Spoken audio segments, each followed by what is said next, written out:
Hi everyone and welcome to the GradCracker webinar featuring SSE. Now SSE is one of the largest, most diverse energy companies in the UK and Ireland. So let's find out a little bit more about them and what could be in store for you, graduates and interns or placements when you apply to their positions. So Megan is the Early Careers Recruitment Consultant and will tell you all about the opportunities that SSE has on offer and are open now on the SSE Hub on GradCracker, and also all about the recruitment process and the SSE grads and GradCrackerettes, because they all found their job through GradCracker, so you've got new names, everybody, as they all found a job through GradCracker, Paloma, Rowan and Luke. They'll all tell you about their experiences and their future plans at SSE. So welcome everybody and thank you for joining us. So Megan, let's start with you, my love. Can you tell us students and graduates all about SSE? Yes, so SSE is an energy company and we're one of the largest generators of renewable electricity in the UK and Ireland. So we're also a proud partner for the COP26 as well. So to reach our goal, our net zero goal by 2050, we are looking for graduates to join us and bring new ideas and new skills just to help us build a world that's going to be more sustainable. So we have got currently over 11,000 employees and I'm pleased to say that we are a living wage and a fair tax smart company as well. And a little bit about the benefits as well. We have got a large number of different employee benefits. So we've got great pension plans, we've got discounted gym memberships, we've got discounted healthcare, and also a popular one as well. We can purchase up to 10 days extra holidays as well. So on the GradCracker Hub, there is a section for all our benefits as well. So it is worthwhile just having a read through that. I think it's noted on the advert as well. Yeah, we've got a full section. I think Carla popped that on. So yeah, that just outlines all our different benefits and stuff. So yeah. Thank you, Megan. Just to get the benefits in there, straight to the point, straight away. Straight to the point. like it. And yet, like Megan said, all of the benefits are on the listings on the SSE Hub on GradCracker. I can't take the thanks for that, because obviously the team at GradCracker, Olivia and Georgia, shout out for you, they add all of the jobs and make all of the updates. So for now, what I'm going to do is move on to the quick fact round. Paloma, I'm going to start with you. Your quick fact about SSE. Yeah, so safety is one of SSE core values. So if it's not safe, we don't do it. And we see safety as not just being safe from hazards that you may encounter in a construction site or by dealing with high voltages. It can also include other aspects of your life, such as mental health. And just to give an idea on how that applies for us that are working from home, we usually take a few times before each meeting to provide a safety moment. So this week, for example, we discussed about what activities and goal we will be committing as a team for the next month. And hopefully we'll be able to just keep each other motivated and increase our fitness health. Yeah, perfect. Thank you very much, Paloma. On to you, Rowan, your top fact about SSE. Yeah, so from an IT perspective, SSE is made up of 7 different businesses and we call that the SSE 7. So that consists of renewables, distribution, transmission, thermal, energy solutions, electricity, and EPM. So there's an IT department for each of those, but also there'll be IT departments that underpin all of those. For example, infrastructure and platforms or the Office 365 team. The list goes on, but cool, thanks, Rowan. And we'll get to know a bit about all of those business areas that Rowan just mentioned a little bit later on in the webinar. So thank you very much for that. Luke, on to you. I'm not going to take the mic. Yeah, that's good. Yeah, so I work for SSE Renewables, and as Megan said, yeah, we're the leading developer and operator of renewable energy across UK and Ireland. So as well as this, we're in the process of developing and soon constructing what's going to become the world's largest offshore wind farm. So that's really exciting, called Dogger Bank, and it's off the north coast of England. So that's a kind of great opportunity for everyone to get involved in, and it's something really exciting that we're all working on. Yeah, the wind farms are amazing, aren't they? So I live out on the east coast, and just a little bit up the road from me, there's the SSE wind farm at Hornsea, and you can look out over the coast and see all these fantastic wind farms. It is, it is quite breathtaking. Thank you very much for that, Luke. And last but not least, Megan, your fact. So I don't know if you've seen on the news, but just with the increase of wind farms being built on smaller islands in the UK, we're wanting to reduce the effects of like the wildlife and local habitats and whatnot. So currently we've got a project on the Isle of May, which is just a small island off of the east coast of Scotland, and we've teamed up with Microsoft, and it's to keep account of puffin numbers, which I thought was really interesting. So Microsoft have been installing cameras all over the island just to monitor and count the number of puffins that are there, just to ensure that we're not disrupting their home. So I think if it is successful, then I think we'll probably enroll that into a lot of other kind of projects throughout the UK as well. And it won't just be for puffins, it'll be for lots of different species and wildlife as well. Yeah, I really like that fact. Live in the middle of nowhere and seeing all the wildlife, I'd be dead interested. So now we're going to move on and meet the grads. So thank you very much for all your key facts. Paloma, Rowan and Luke. So on to you three. We're going to start with you, Luke. If you could tell everybody a bit about your background, so where you went to university and what did you study?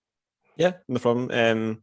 So yeah, I've done electrical and mechanical engineering at Strathclyde. I just graduated last May. Yeah, when I kind of was in high school, I didn't really know what kind of engineer I wanted to be. So I just kind of picked a generic course, kind of quite general course that covered kind of a lot of different facets of engineering. Yeah. I was pretty lucky within the course. You're able to kind of tailor the subjects kind of later on in your kind of year. So in kind of third year, I decided to go into that kind of renewable side of stuff, taking more wind energy courses and kind of energy policy stuff. And I think that was really useful for kind of moving over to the SSE. But yeah, Strathclyde. Perfect. Thank you very much, Luke. And just to add, no pressure, Luke, but there's a lot of people from Strathclyde watching today. So again, a big shout out to everyone that's watching from Strathclyde. Yeah, so it's the big best numbers place. to see you today, Luke. Big numbers. Yeah. Well, SSE is full of Strathclyde alumni, so they'll be very welcome.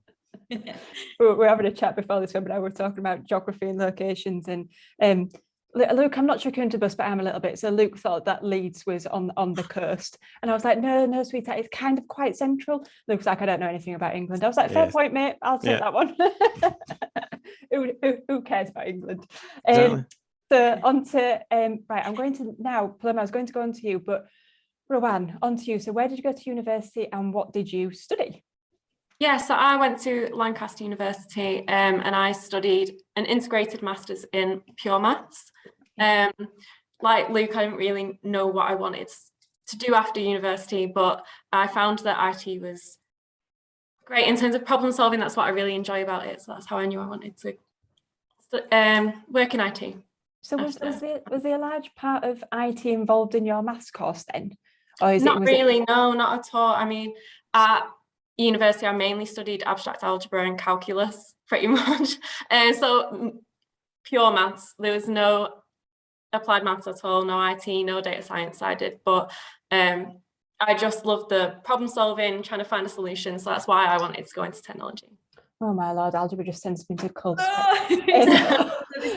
I can barely add up. But yes. A big shout out to you, Rowan, as well, because I'm David, your old lecturer at university. I know he's watching today with a lot of current final year math students. So a shout out to them as well to say hi. Yeah, he's a great lecturer.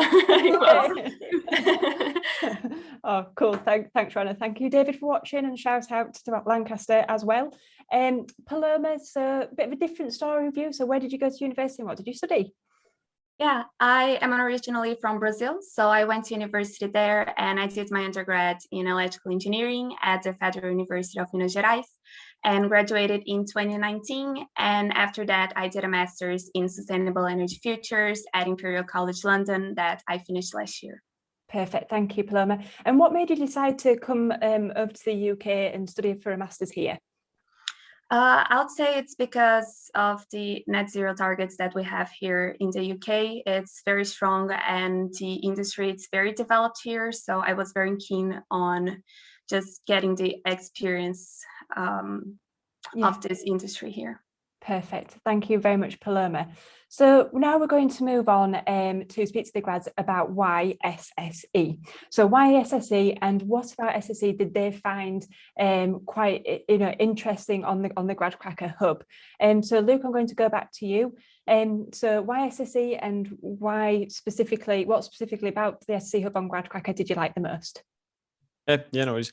So I think for me, the fact that SSE are world leaders in renewable energy was huge. It was always a sector I was keen and kind of passionate about getting involved in. Kind of looking through the GradCracker Hub, you could see a lot of previous graduates and their experiences, and them talking about the structure of the graduate placement was something that I loved. The idea of kind of floating about different business areas. Yeah. Like it's a 2-year kind of thing, and then you can just go about as much as you want, learn as much stuff. I love the idea of that not being pure pinholed into a job straight away. You get to kind of explore different facets of the business. On a kind of personal level, I agreed with a lot of the morals that they had as a company, and the vision they had for the future. Every time like I go to work, I feel like I'm making a difference by kind of helping create these new renewable assets for combating climate change and helping towards this net zero targets that we'll have. For the team and the kind of employees that SSE have, they're the best in the business. They're some of the most skilled people I've worked with. And a lot of the teams, there's just so much to learn from them because they've been doing it for so long. And they're kind of at the forefront of the industry, just with so many kind of successful projects. The range of work and the opportunities that I've got and have been presented to me have been brilliant. And I feel as though even just this 1 year that I've been here, I've just grown so much as an engineer, and just learned so much from the company. So I was always kind of keen on the kind of SSE, and I'm so glad that I did kind of make the decision to come here. Yeah, definitely. And I think me and Jess can second that just from our experiences with SSE. And I'll move on to you girls in a second, but me and Jess we've been to loads of SSE sites, haven't we, Jess? So we went up to your offices in Perth, and then we went to the Ferrybridge Power Station. We also went to the Keedby wind farm as well. And I think just to second what you've just said, Luke, the willingness of all of the people who helped organise those days, if everybody from security when you got to the power station at Ferrybridge, all the way through to the people who took us under their wing for a full 3 days. It was in the different areas, and it was just so insightful, and the different sites offered so much different information as well. So the insight is actually still on your hub, on the SSE hub on GradCracker, so definitely worth going and have a look. Some really good imagery and videos from that day. But yeah, I think we would agree with that, wouldn't we, Jess, about what Luke just mentioned? Yeah, definitely. I mean, I know I always remember that day. I was so ill and went and it wasn't because I was hungover. I had the worst cold in the world. And I remember I was like, I don't think I could talk today. And the team that we were with, honestly, they just got us through the day. They were amazing. And you said earlier, Luke, about like passion and interest. Yes. And everyone we spoke to was just so willing to, and I remember saying to them, no, I don't understand, you're going to have to go simple. And how they explained it to me, they were just phenomenal. It was just a lovely team, and every single office we've been to, we've had a very, very similar experience. Very, very good. The only thing I didn't like is we had to sit a quiz. Do you remember before I went onto the Ferrybridge site? And me and Jess and quizzes, we're not that great, our love. So we had to sit a quiz, and Jess, knowing Jess, as everybody knows, Jess now on the videos, Jess wasn't really watching, and then at the end we were just trying to figure out all the answers. Do we have to start in the security guards? Yeah, we did. Yeah, you guys ever done that? And you have to have, it's almost like a little assessment room, and you've got to watch the health and safety video. Yeah, I'll probably all come through that. Yeah, the pressure. I was like, oh God. We couldn't cheat or anything. Anyway, so on to the girls now.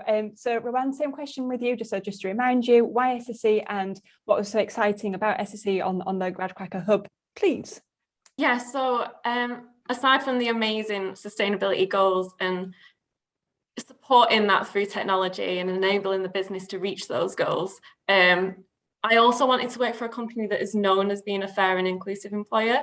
To me, accessibility is really important, and just being inclusive and a diverse employer is a company I really want to work for. So if you look on the GradCracker website, there's a page about working differently. And again, I just think that really helps to improve accessibility, and now being in SSE, you can be part of groups such as Women in Tech and be part of conferences for Women in Tech. So that's another it's just an amazing reason why I wanted to work for SSEs. All those company morals and values as well. Thanks, Rowan. And sorry, I was going to say you feature on the Grad Cracker. Just gonna say that. Your face is famous because you're on there twice now after today. I know. You've got an employee profile on the hub, haven't you? Yes, that's right. That's right. Yeah. I think I talk a bit about accessibility in that profile as well. Yeah. You do, yeah.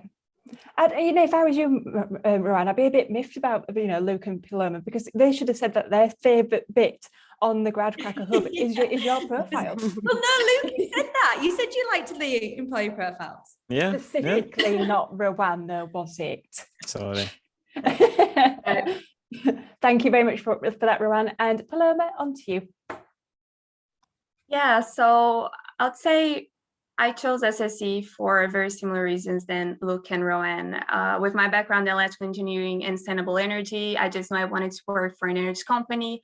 And it was very important to me that this company had sustainable development and net zero targets as core values. And SSE just fitted very well with this profile. And in terms of what stood out to me on the Grad Cracker Hub, I have to agree with Rowan. That was one of the main reasons I applied for SSE, but also in terms of the graduate program that I chose, I was very excited to see the range of disciplines they were accepting for it as well. So thought it would be a good opportunity to engage with people from just varied backgrounds and be able to get out of my comfort zone to work in different areas, not necessarily with a technical engineering focus. Perfect. Thank you very much for that, Paloma.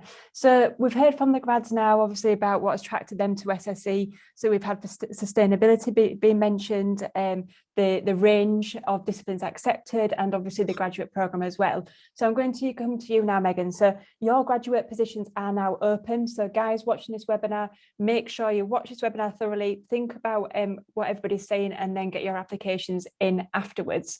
So Megan, just give the audience a bit of an overview about the positions which are currently open, and also what's going to be opening soon. I think it's going to be early next year with your placements, isn't it?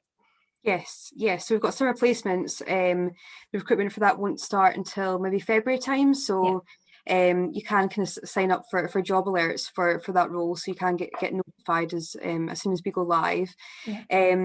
So yes, we are live for the graduate programme for next year. So it is a very exciting time to join us. Just to kind of give you an idea how much we've grown. So the graduate programme, when we first started, we had about 15 positions. And we are now up to, I think we've got 130 this year. So it has grown a lot.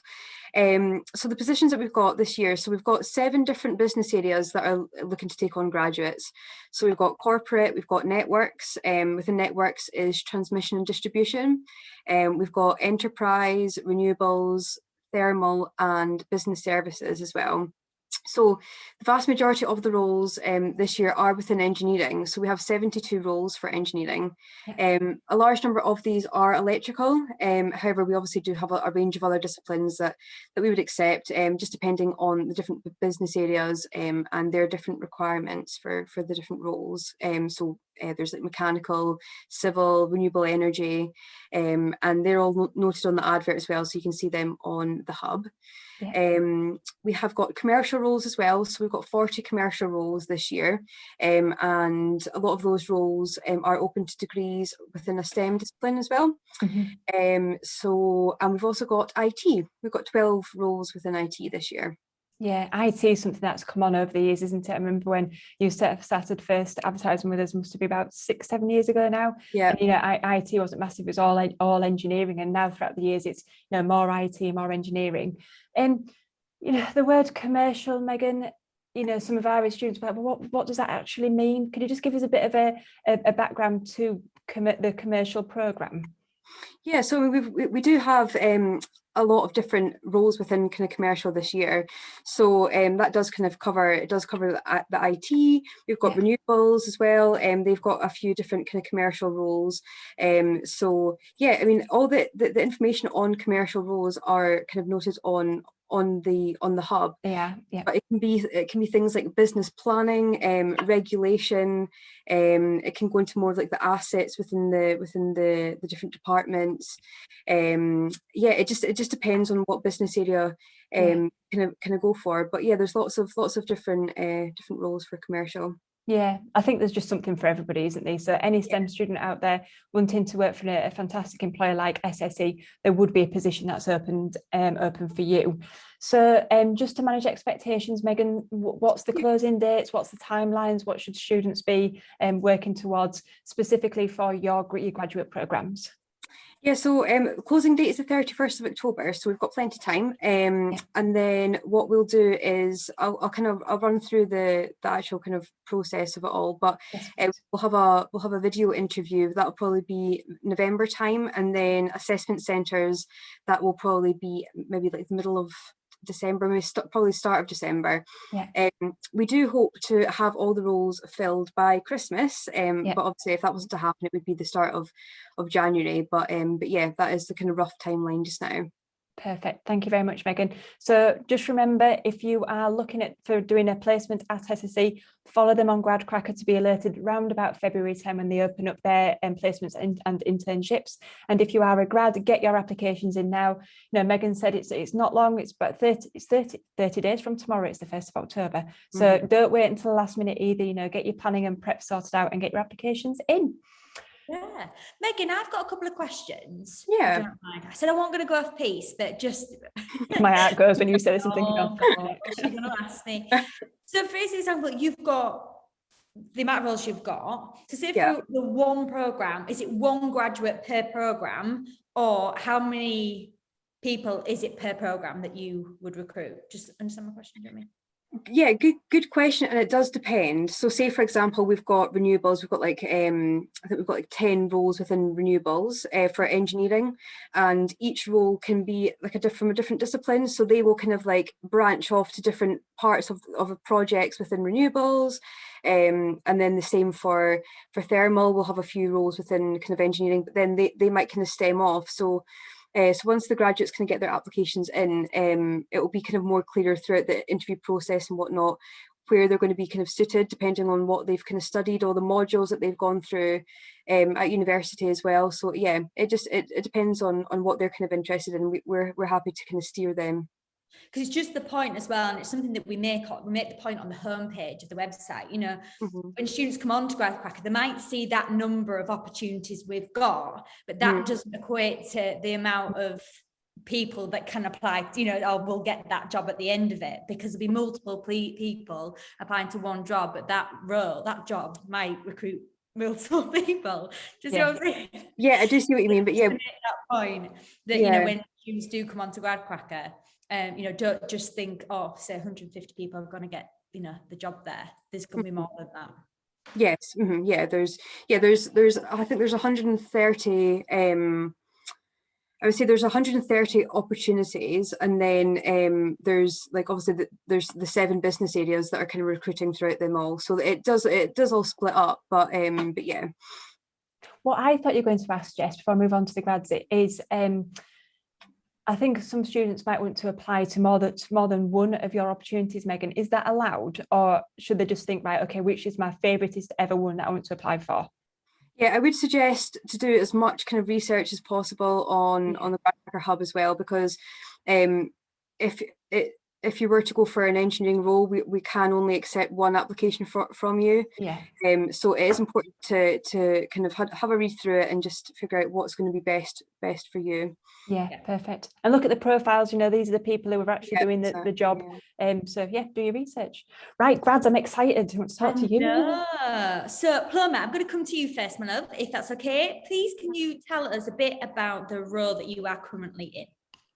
Yeah, so I'm in the business and commercial program. So it's a 2-year program with 6 months rotation. And in each rotation, we get exposure to a different energy business. So you can be working in thermal, renewables, customer solutions, energy trading, for example. And I have just joined the Sea Green Wind Farm Finance team.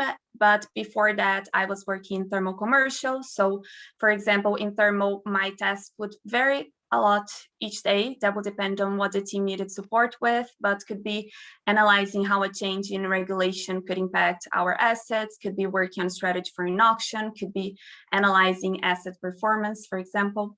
Yeah, Brilliant. That sounds really interesting. And how big is your team? How is it working? Are you working virtually at the moment? Are you working from home? Are you in the office? How's that working?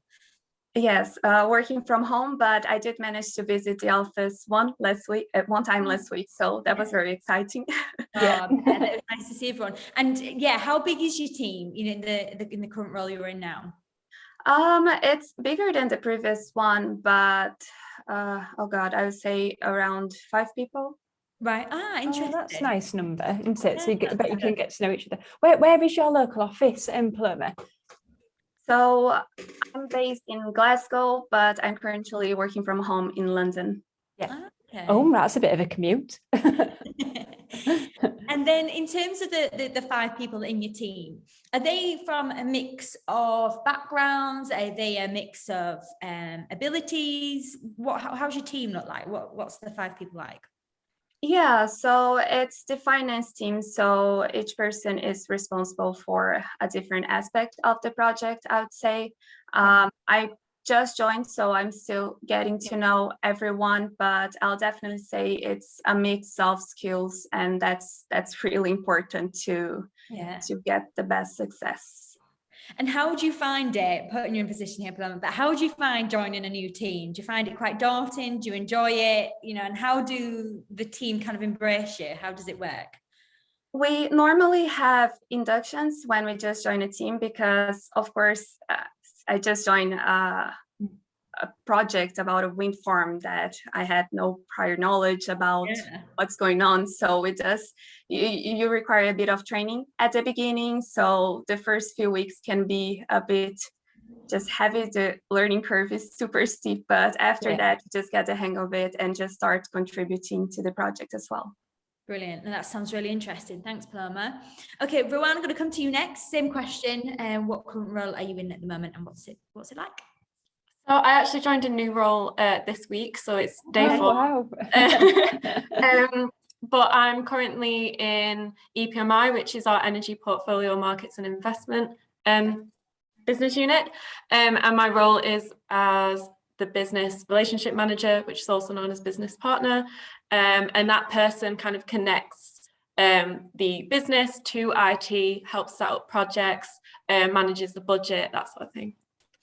But as I said, it's day 4, so I'm still finding my feet. Ruban's like, don't ask me any more questions about my team at the moment because I have no idea. I'm happy to talk about the last 2 placements. What was your last one, if you don't mind? Yeah, so my last one was in business energy, which is part of Energy Customer Solutions. And that role, I was a business analyst. So I was doing data analysis a bit, mainly, I would say. And we were replacing some of our core systems. Okay, so could you kind of explain that in more detail in the sense, so, is it business to business that you're working with, or how is it more, when you say customers, what customers are they? So for business energy, we supply energy to companies like Asda. So it's not domestic customers, we don't supply energy to them, it's we offer tariffs and energy solutions to other companies, yeah. Okay, and then so do you have, say, a client base that you, for example, just look after Asda, or would you look after multiple clients? No, that's not really what I was involved in. So I was involved in replacing a system that, so it was our billing system. Yeah. So I was looking more into data issues. Right. Okay. So I wasn't directly dealing with customers. I was looking at data analysis in replacing the system. Sorry, I understand.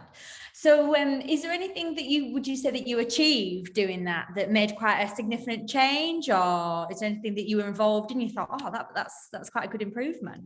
I think when you're looking at data migration, data cleansing, you save people a lot of time instead of having to manually input data. You save people a lot of time, a lot of money, and you're looking into just a smooth transition to a new system. So it's kind of proactive instead of having to move all your customers to a new system and ending up with loads of problems down the line and causing lots of tariff problems, you end up saving a lot of time, a lot of money. So I think that's how the business analysts and the data analysts helped there. Yeah, brilliant. Okay, and then Luke, I'm going to come to you next. Same question. What is it you're up to at the moment? Yeah, so I'm quite similar to the other grads, where I've just joined a new kind of role. So I'm currently within the electrical team. We're working on kind of my projects. I've got 2 offshore wind projects and then a pumped hydro scheme kind of storage project as well. So yeah, as with other kind of stuff for the grad scheme, you can kind of float about. So I kind of wanted to go back to my electrical side of stuff because that was kind of part of my kind of uni course. So I kind of wanted to strengthen that. So I thought this was a good opportunity to do so. The variation in work's been great. So many different bits of what you can get stuck into. And the team, they just treat you like a normal employee, kind of normal teammate. And they do give you a lot of trust, which is what I found really kind of impressive about the course.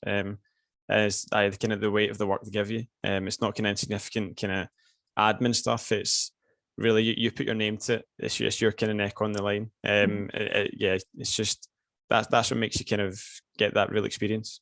Yeah, sure. So Luke, have you just done a rotation as well? Are you now on a new project in a new team? Yeah. Okay. Is it all the same time frames that you've all got, or is it just total coincidence then that you've all? No, it's probably, that's what my favorite thing about it is. You've literally got complete autonomy about it. So you could stay at a placement for, I think my next placement I'm actually just going to do for a week. I'm going to go into the operations team, and they do like a thing where you just kind of you go through all the operations bases and you can kind of see and get an insight into kind of how you operate a wind farm. But it's all about, there's no plan for you when you join the grad scheme. You seek out what kind of placements you have an interest in, any gaps in your kind of experience or kind of sectors you want to go visit. It's completely onto you. So you email the people that you have an interest in joining your team, set up meetings with them and then see what kind of work they have to offer. What's also great is like, if you don't like the piece of work you're given, they're more than happy for you to get moved to a different piece of work. So it's not as though for 3 months you're slogging away and you hate the work you're doing. If you're not kind of feel as though you're getting the most out of your grad scheme, they're more than happy to facilitate something else, because I think SSEs, they see this kind of 2 years as an investment into you. They see it as an opportunity for them to come out of it for a really kind of skilled employee. So for them, it's they want to try to facilitate that as much as possible.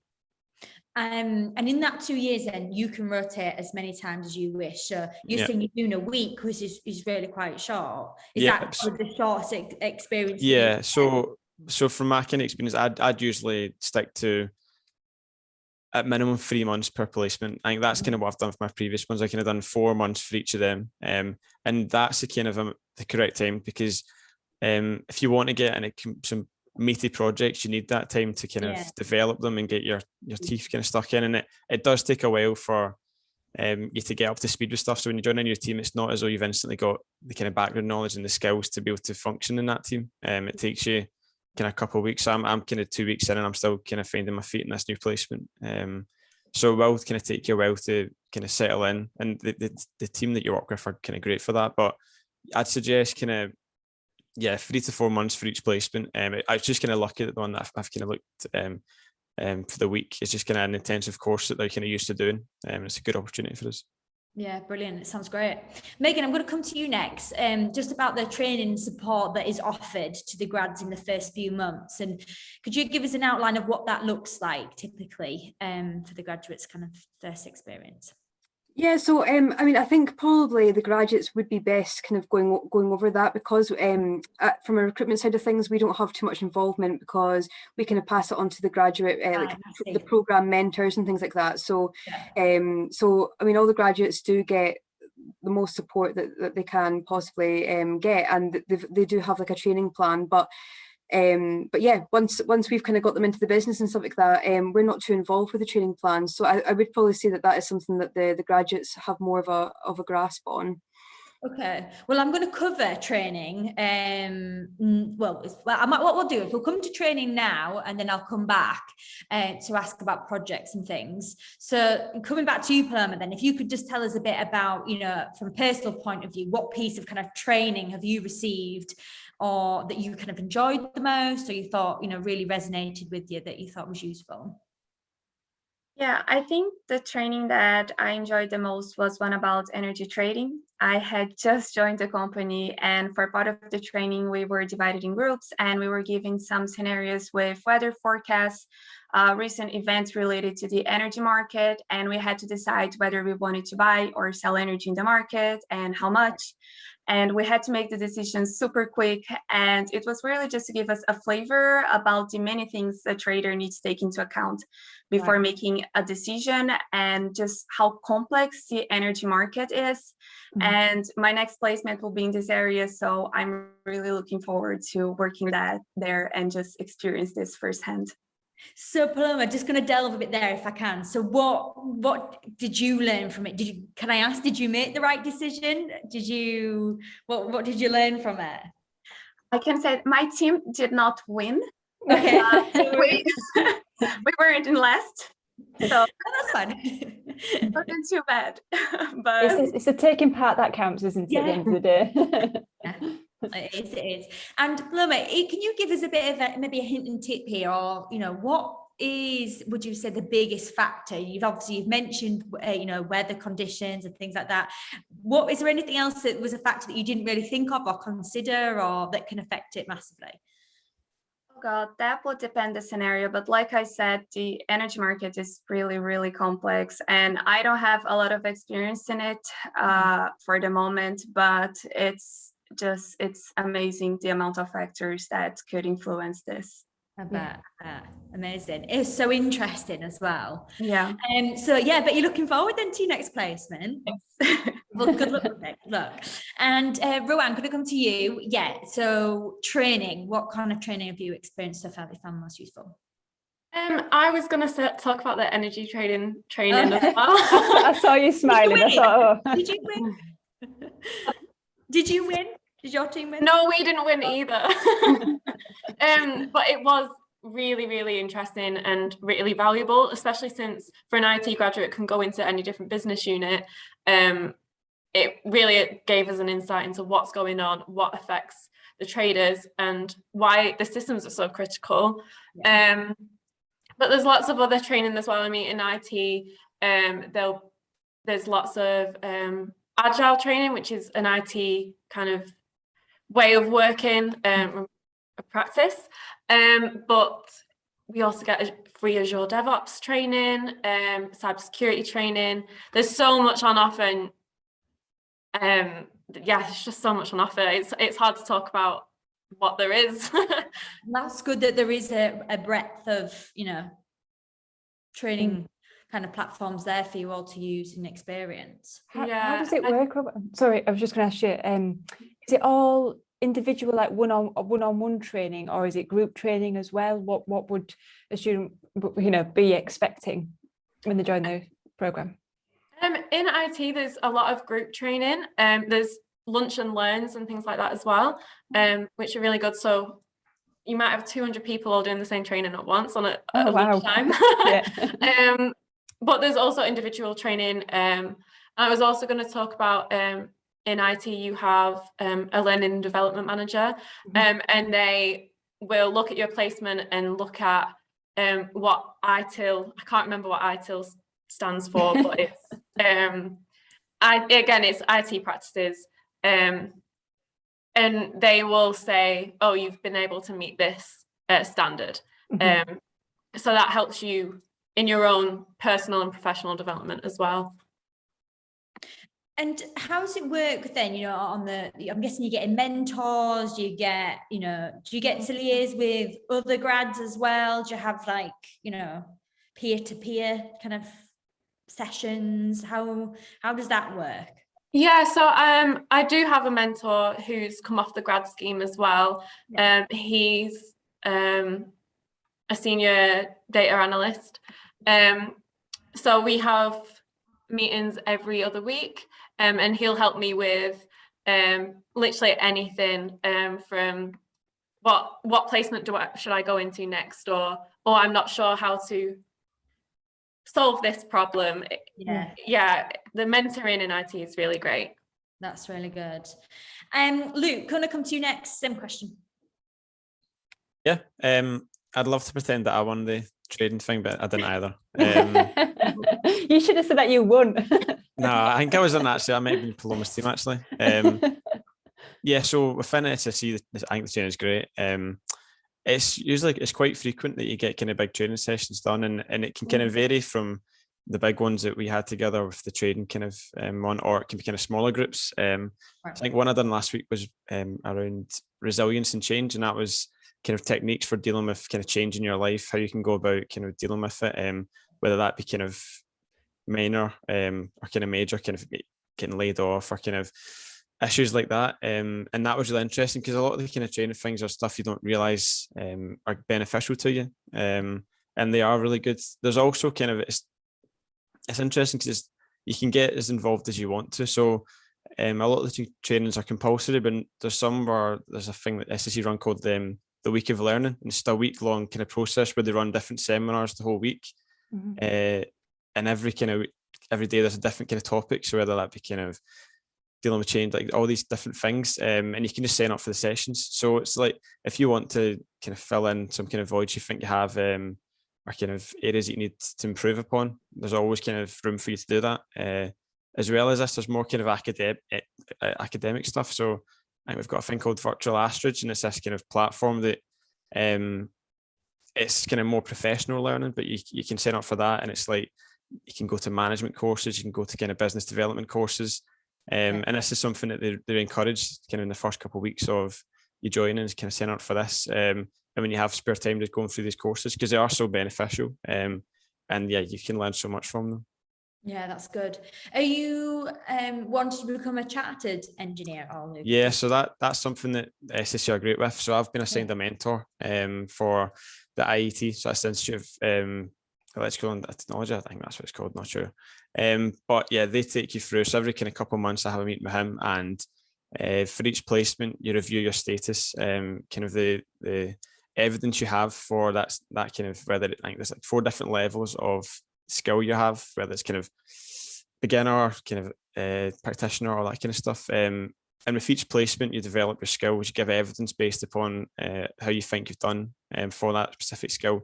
And your mentors there to talk you through it as well. So you've kind of got a placement kind of manager who talks you through your development. Your IET mentor talks you through your development. And yeah, it's so useful. There's so many different ways that you can get in touch with people and learn from them and kind of get advice as well. That's good. Brilliant. It's great that you've got such a support network there.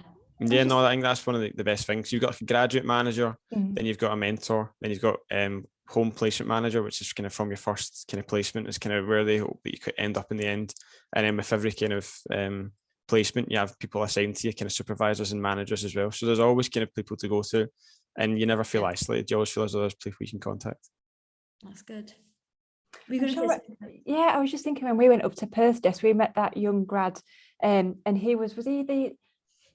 he got chartered either the quickest or was the youngest person to get chartered at SSE, and his profile's also on the hub. It's I can't remember his name now, but yeah, it was a fascinating young man. So yeah, well worth a look at his profile as well. Yeah, so next, I know we kind of skimmed upon this question, but I want to go back to it. It's just projects. So if we could just quickly give everyone a bit of a heads up on either a favourite project that we've been working on. I'm going to come back to you again, Paloma, if that's okay. Yeah, so just some example of projects that I've been involved in. In Seagreen, I've just joined, but I'm giving support in the after sales process. So after we build the transmission assets of the wind farm, we participate in an auction to sell them. And in my last placement, for example, I was involved in capacity auction strategy. So those are auctions that we get paid for having available capacity in the system.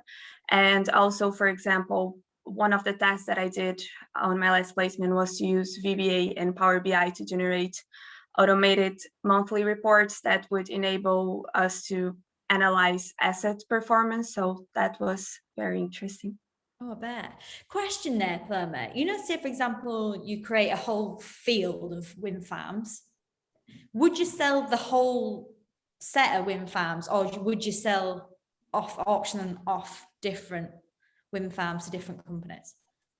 Yeah, so for example, we won CFD auctions for Seagreen already. So for a portion of the wind farm, so CFD is a subsidy mechanism in the UK. So you get paid sort of a fixed, let's say a fixed price of energy. So it makes it safer for and more attractive for investors to invest in the wind farm. So yeah, there are different ways for you to get your revenue from your wind farm. You can also have corporate purchase, power purchase agreements. So I think someone mentioned this earlier as well. And yeah, we can just have a contract with an institution to sell part of our power as well. You have to watch Jess with these questions, Paloma, because there's always a hidden agenda. Like, she'll probably be thinking now that she's going to go and buy a wind farm or something. We're not buying wind farms, okay? Leaving this to the professionals. Sean, our boss, let's buy a wind farm. Rowan, come to you next. Favorite project so far? Yeah, it's hard to talk about my favorite projects, but I particularly enjoyed my first placement, and that was in renewable and thermal. So I was looking at incident management for each of the sites, so that could range from application outages that could cause lots of financial losses. You don't want an outage at a power station. Especially now on a live webinar. Yes. So yeah, I was looking at incident management, and that was for renewable as well. And so I got to look at incidents for Dogbank and Seagreen. So I was involved in that project as well. And I think to be able to be in IT and actually see what is actually going on and how you're reaching those sustainability goals as well is really interesting. And I just found that fascinating, being involved in the renewable and thermal technology as well. Oh, I'm sorry, I missed the name of what you said then. What was the name of the project? Oh, I just said that I was involved in incident management for Seagreen and Doggerbank, which is the wind farms that Paloma and Luke have been talking about. Sorry, missed that. Right, interesting. That's good, isn't it? It was really interesting. So in terms of, I like to ask this question, and this is going off piece a bit, but knowing what you know now, has it changed your mind in terms of where you can see your career going? Knowing what I know now about your job and what you've experienced so far, before you started, can you see your career going in the same path to what you think it's going to go now? So some of the roles that I've been in on the 3 different placements, I didn't know actually existed before I joined SSE. So I didn't know what a service delivery partner is. And that's the person that's analysing the incidents and trying to quickly find a solution. I didn't know that was a role that existed, and now that's definitely a potential for what I want to go into because it was so fascinating. I kind of knew that business analyst was a thing, but now I've been able to do it. Again, I didn't know how in depth that role goes into and the possibilities that it leads to. So I think knowing what I know now has opened what opened my eyes to find what I want to go into. And the reason why I ask it, because again, so many times I speak to students, and sometimes you've got the idea of where you want to go, don't you?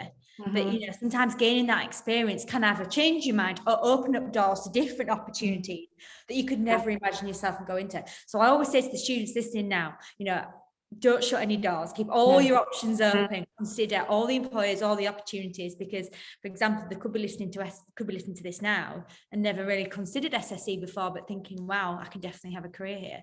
So yes, open all the doors, don't shut them. Luke, I'm conscious of time. Yeah. So tell me your project, but tell me it quick. Okay. So I think the one that I kind of enjoyed the most, just funnily enough, the one that was the most out of my comfort zone. So probably similar to a few other people.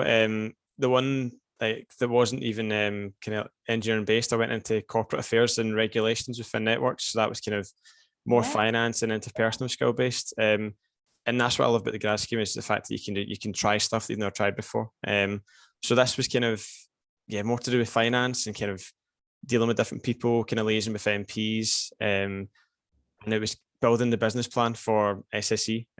So in terms of the funding they'll get in the future for kind of green projects, and kind of doing that, you could see with a lot of the renewable stuff, it's in the future. It's kind of 5 or 6 years down the line, but with the work I was doing here, it was like now and then the work, like the money's going to get reinvested and stuff like that. So I really enjoyed kind of putting myself out of my comfort zone, and then I learned so much from that. So I'd always suggest, if you do get a role in any of these companies, always try push yourself and see where you can go, where you've never been before.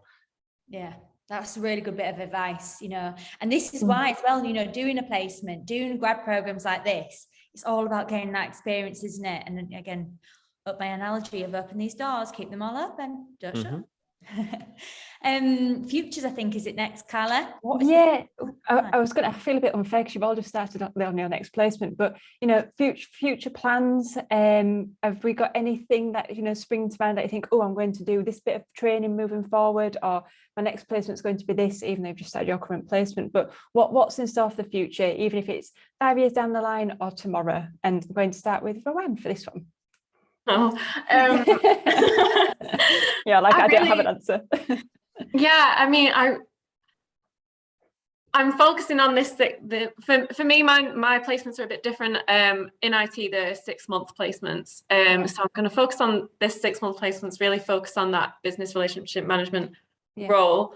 I don't know what I'm going to choose for my next 6 months, but it's likely to be in a role that I want to go into afterwards. And when we come off the grad scheme in IT, we tend to go into a junior role. So that will be either a junior business analyst or a junior project manager. So I'm likely to go into a junior role, and then a year after, hopefully progress into that role itself. Be less junior and more. Yeah, less junior. I like that. Really like that. Luke, have you got anything that you want to share with for your future? Yeah. So as I kind of said, I'm looking to that operations kind of placement. But one of the most interesting things about renewables is kind of the bidding process for offshore wind sites. So that's a kind of really interesting facet of the business, in that you do have to kind of compete with the other companies, the other energy providers for this land. And that can be a really interesting area to go into, because again, it's different from engineering background. There's a lot kind of different skills you pick up from that. There's a few new bids coming up this year. We've got kind of Scotland, and it's bidding for a lot of seabed, in the hope that we can kind of keep pushing our renewable output. So a lot of kind of important work gets put into the bidding team. So that's something that's really interesting. Kind of further down the line, I'd love to become chartered engineer. I think that's kind of a key kind of thing. And kind of after the grad scheme, I would really like to get involved in the offshore projects, because there's so many different opportunities. It's a huge new world market, and there's also kind of working abroad potential. So I think we've just recently partnered with kind of a Japanese company, so there's potential there for kind of moving kind of places. There's also kind of things down in Spain and Portugal. So those kind of opportunities are something that I'm really interested in. I'd love to kind of work abroad. So yeah, I kind of see myself moving into the offshore wind kind of side of stuff. Wow, you've got an exciting future ahead of you, Luke, haven't you, with all these different options that you can go into? I'm quite jealous. I hope so. Fingers crossed, everything's crossed. Paloma, how about you and your future? Yeah, no, like I said, my next placement will be in this area of trading. So I'm really, really looking forward to it. And just in terms of training, next week, I have 2 sessions on energy markets. So that should be very interesting as well. And one for relationship building. Perfect. Well, I wish you all the best for the future, to all the grads who are joining us today on the panel. Megan, I want to finish with you. So obviously the grads have just mentioned about the fantastic opportunities which are available at SSE, and I can guarantee that all of the audience watching wants to be, part of SSE and they're part of their future with you guys. So we've been through the application process, we've been through timelines and everything else. If you were to offer any, there's a couple of questions really, offer any hints and tips specifically to grads who are applying, is there anything that really springs to mind that you think, right, okay, make sure you do X, Y, Z? Yeah, I think, to be honest, research is key before you can get your application in. I think there's so much information on the GradCracker Hub that you can go through and just really familiarise yourself with everything. And I think there's a section on videos as well, which you can go on, and there's a lot of grads kind of speaking about what they've been doing, profiles as well. That will really help. But yeah, I think it's probably just kind of taking your time. I think throughout the different application, the processes, we've got obviously just like the standard online application, and that is just a CV and the application form, which kind of we're just kind of asking about your degree, discipline. It is pretty straightforward, kind of 10-minute online application. So yeah, just be open and honest with your answers, I would say. And then after that, we've got the online testing as well. So that is sent out automatically once you've done your online application. So what that's run from a company called SHL.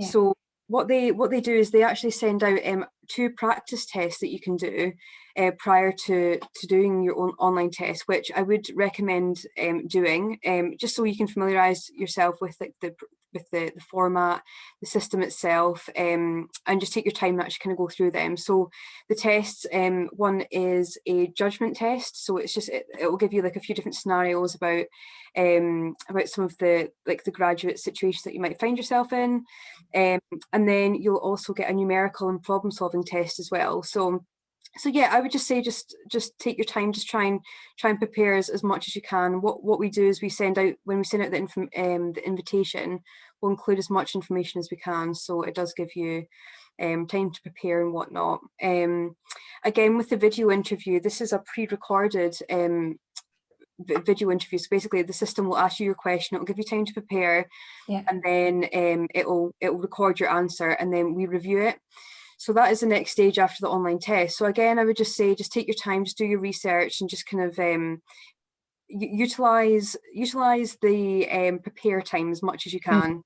And yeah, just scribble down notes and just speak from the heart as well. I think if the video recorded, if it is kind of scripted, then it is better if you're just kind of chatting about your degree and what you've done, all your experiences and whatnot, so that we can really get an idea of what you're going to be interested in, so we can kind of envision you in the business, if that makes sense.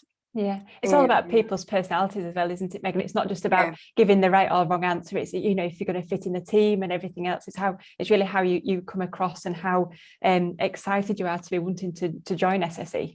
Yeah, exactly. I think if you come across that you're really kind of wanting to be involved in things like that, it definitely does show. So yeah, and then we've got the online assessment centre as well. That is the final stage after that video. So the successful candidates would be invited to that.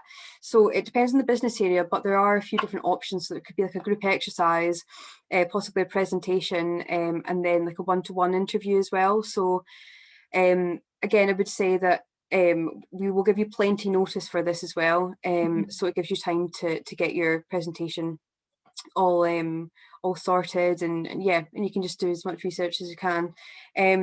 One thing I did want to say as well is at any point of our application process, we can make adjustments 100%. So if it is literally from the online application to the tests to the group assessments, anything at all, if any of the graduates need any adjustments made, then please email us. I think our email is on the hub, but it's just graduates@sse.com. So it is definitely, it's important just to let us know, and we can accommodate you guys as well. Yeah, thank you very much for that, Megan. That's really good for everybody to know that as well.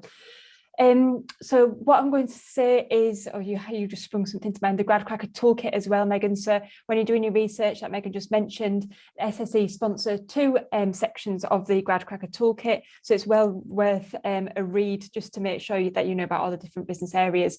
So go online onto GradCracker, you can access the ebook there, or go to your career centre and pick up a hard copy. I think we are finished today, so thank you very much everybody for joining us. A brilliant insight as always, and as I say, go on and have a look at the insight that me and Jess went on a couple of years ago at the 3 different sites. We had an absolute ball, didn't we, Jess? So go and have a look at that. So thank you very much everybody. Don't forget that closing date for the graduate opportunities is the 31st of October.